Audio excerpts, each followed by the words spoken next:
which was a Martian thing. I saw, again, remember I was young. So of course I saw a broken world and thought, geez, through meditation and yoga, we can solve everyone's, ills. And that was a drive. That was an inspiration. Of course I learned in time that that's not quite how it works.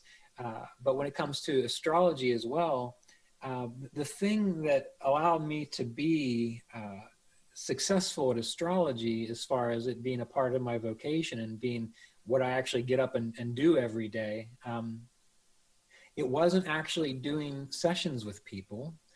That was helpful, but it was when I woke up and I heard people talking about astrology, and I would see things, different courses and classes, and I would think to myself, my God, that's confusing as hell. This can be put together in a much more maybe logical fashion. This can be put together in a much more digestible fashion, which are Martian qualities. So even though a lot of people would say my channel is super boring, well, I did that on purpose because I wanted the delivery of the astrology to be as unclouded by just going off on different rants and talking about things that were irrelevant. I wanted to focus specifically on, if you're learning astrology, what would that be like to learn it very directly? And again, despite the fact that many people thought that, they said I should smile more and I should have more stories and these sorts of things, I didn't want to do that. There's plenty of people doing that. So my drive coming from this Mars in the 10th house, it was a tamasic drive. I got involved in yoga and meditation to fix the world. I got involved in astrology to, from what I understood at the time, to fix the way astrology was portrayed and the way that it was being delivered. So that Mars in my mentality is what gives it that kind of spin to it. And so it's not that I'm fighting for my career. It's that I'm trying to use that Martian logic or directness to make something more accessible or more digestible by my own, opinions, obviously. So I think it's more digestible and more direct, but other people don't particularly like learning from me. But it was that allowed those things to come about. Does that make sense? What I'm trying It does, actually. It does. That's really fascinating. Yeah, because Mars is logic. Yeah. I mean, I didn't get into astrology because I wanted to go to conferences and talk endlessly about, all the possibilities and theories and whatnot. I don't want to get into that far out there theoretical stuff because it's theory. Maybe it will lead to something useful. And that's why when it comes to like the astrology apprenticeship programs, the focus is on, we're going to spend a whole year on the Rashis, on the Bhavas, on the planets, so that you get that down so well that when you get to the theoretical aspect of it, you can figure out what makes sense and what doesn't. And what doesn't, absolutely. So that's a good lead-in, actually. So what are you teaching right now? Well, I mean, right now, there's the Astrology Apprenticeship Program, which is a 4-year program, and I've got 3 years running at the same time. So year 1 of the program has started, which is focusing specifically on the Rashis, on the signs, on the energies of the signs, on how Rashi aspects work, on how to see if a sign is going to flourish or if it's going to experience annihilation. And every time someone starts to join this class, they say, oh, I know it. I've been studying astrology for so long, but you get them about 3 or 4 videos in and they're like, there is so much about this that is filling in many of the gaps that I didn't even know were there. Exactly. So the Rashis and signs, we're finishing up year 2 of we're finishing up the first class of year 2, which is specifically on Shadbala, not just looking at the total Shadbala score and seeing how to like jam that into a part of the chart, but looking at each of the balas and seeing how those apply by themselves. And then year 3, the course that we're just finishing up at the beginning of this year, is focused on Rahu and Ketu. And everyone says, well, why do you wait until year 3? That's 2 years to even talk about Rahu and Ketu. And the folks who waited, now they understand why. Because in order to understand how Rahu and Ketu works, you have to know how the whole rest of the chart works first. You can take in and say, well, Rahu's in this sign, Rahu's in that house, so therefore this. And you'll be right on a very general, broad level. People will think you know a lot of things.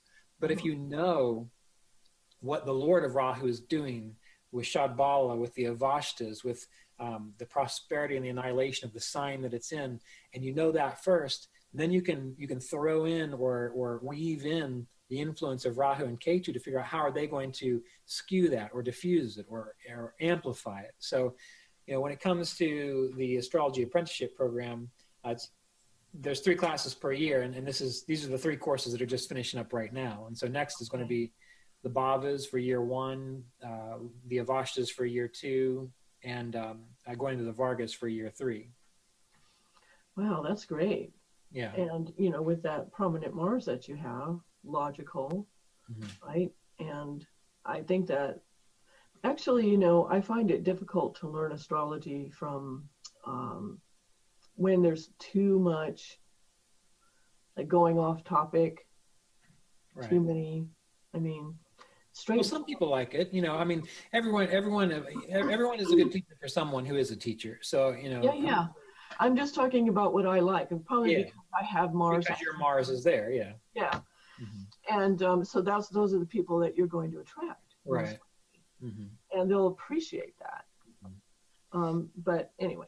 Yeah. So let me see.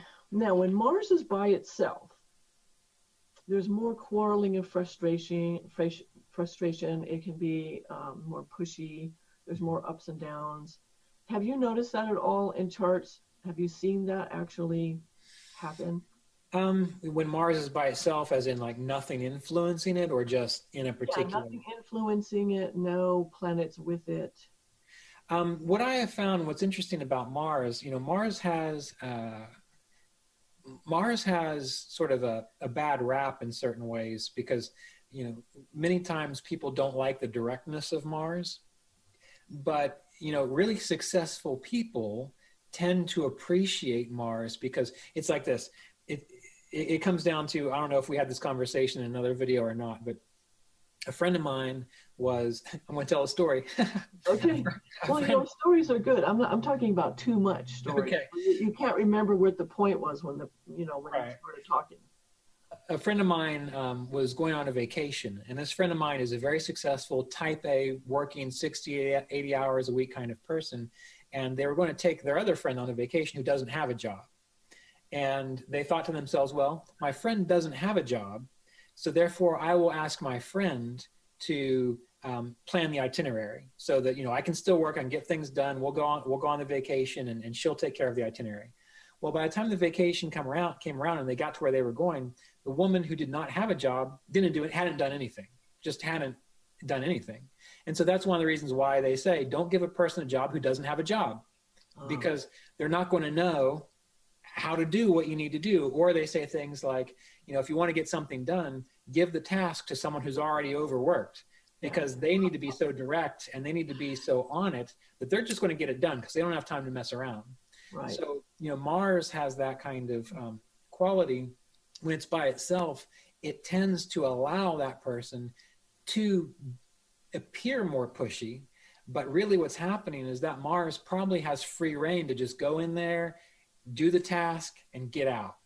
And to people who aren't used to that, or to people who don't quite work that way, it will seem like they're being pushy or they're being difficult, when really what they're doing is they're being efficient. And sometimes that can make others uncomfortable. Does this make sense, what I'm trying to say? It does. It makes perfect sense. Yeah. It's like when I'm talking to other astrologers and I'm trying to get stuff done, since I have such a full schedule, I need to know, are we talking at this time? Is this what's happening?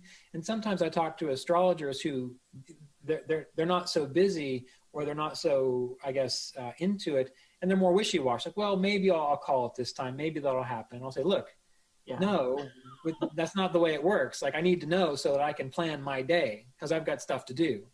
And that comes across as difficult or mean, but it's not. It's just that there's only so much time in the day, and Mars understands that. And that's where Mars gets its bad press, I think. Bad reputation. Yeah. It's gotten to the point where I actually have to make appointments for my friends now. Seriously. Right. That's what happens when Mars drives you. Mars wants a person to be successful. And like, for example, the woman who worked 68 hours a week in that story, she had, I think she had an exalted sun. Yeah, it would be an Aries with Mars. So she is super driven, and she doesn't have time to do much of anything other than work and do one task after another. So on one level, it doesn't necessarily allow her to live her life as freely as maybe if she had a more prominent Venus and so on. Yeah.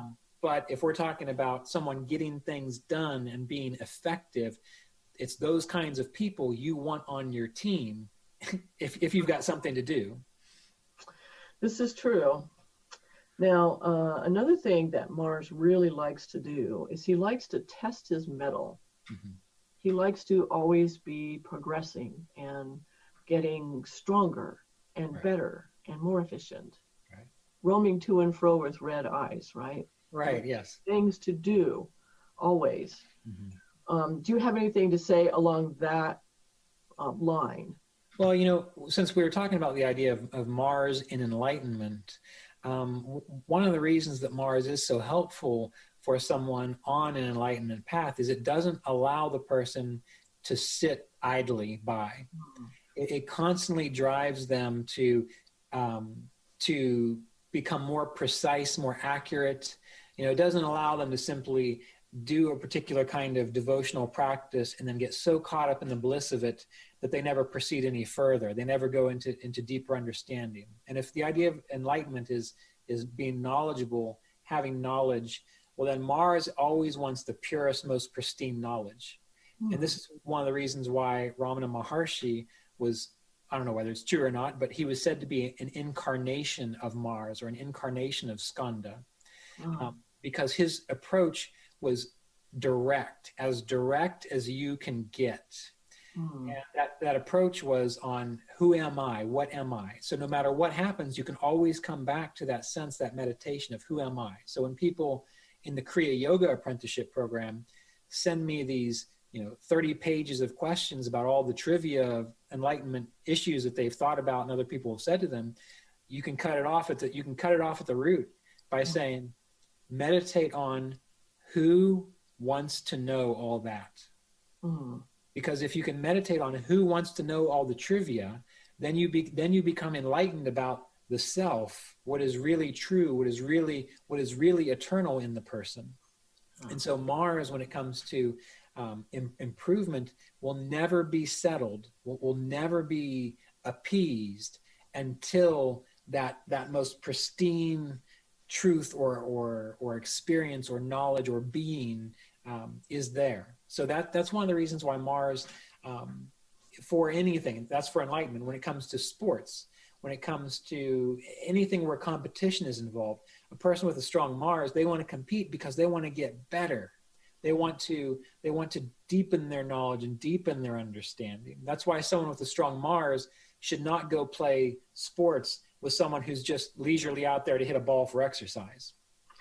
Right. It's too frustrating. Yeah. I mean, you tell a Mars person, we're not keeping score. And they're like, well, exercise is the side benefit. Right. That's playing with too much of a Venus attitude. Yeah, exactly. Which is interesting. One of the things that is very interesting to me is like watching things where you see somebody training for something. Okay, you know what? Your screen just got all blurry. Yeah, let's see if I can fix it. Hold on. There we go. Oh, there we go. Right. My first husband was a martial artist. And so he liked to watch these movies where the main character is a martial artist, right? And he ends up, kicking the butt of like 8 guys at one time or something, which used to make me laugh because it was so funny. But at the same time, it was really fun watching the character like train and get better and faster and better and faster, so much so that he would be like this highly honed, like a machine almost, right, so that he could handle any problem that came to him. Exactly. And he wouldn't go out seeking them. Right. Because, of course, he always had a high code, just like a good Mars does, right? Because Mars is noble. He has a high code of conduct and would be able to handle anything, any kind of problem that came his way, including internal, because there'd always be an internal struggle, too, that went on. Right. Anyway, I just find that's one of the most fascinating and attractive things about Kshatriyas, about the warrior mentality. Well, exactly. And that's where this idea of Mars getting bad press again comes into play, because it's just like, I've said this a million times, and people on my channel are probably tired of hearing me say it, but, with the idea of Mars, people see someone who's aggressive and who's kind of a bully,